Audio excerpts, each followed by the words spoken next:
Magandang morning mga moms! Mini vlog tayo? A day in my life! Ang ganda din talaga ng umaga kapag maganda din talaga yung tulog mo sa gabi. Kaya eto, magluluto po akong lugaw.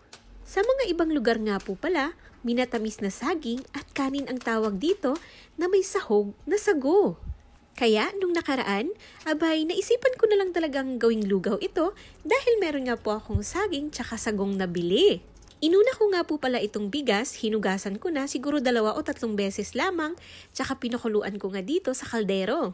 Naka-low fire lang po siya para maski papano hindi mabigla yung pagkakaluto sa ating bigas.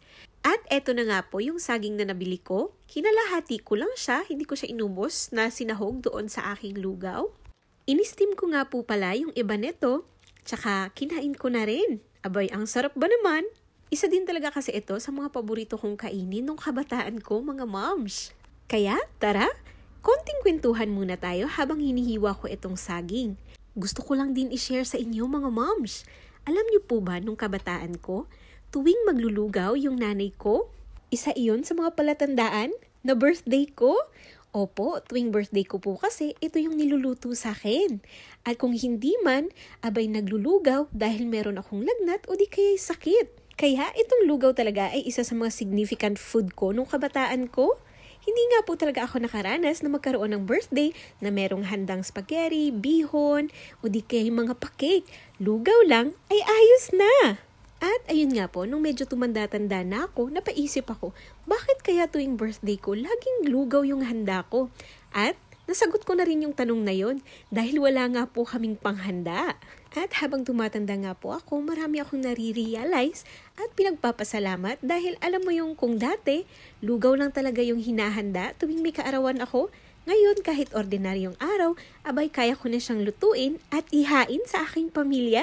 Kaya, thank you Lord pa din sa lahat ng mga blessings, maliliit man yan o malalaki. At feeling grateful pa din po talaga ako sa lahat ng mga naging experience ko nung kabataan ko. Kaya kung ikaw ay isa sa mga nakaranas din ng mga ganitong experience na tuwing kaarawan mo, ito lang talaga yung hinahanda ng iyong pamilya, magpasalamat ka. Kasi hinahandaan ka nila, ibig sabihin naaalala nila at espesyal ka. At eto na nga po, balikan natin yung niluluto kong lugaw. Naglagay na nga po ako dyan ng brown sugar, tapos hinalo ko na rin yung sago, tsaka yung saging. Alam niyo po bang 1 cup at kalahati yung ginamit kong bigas dito, kaya medyo naparami siya, pero okay na lang din mga moms. Kaya tara, habang mainit pa, kain po tayo. Ikaw, anong kwentong lugaw mo?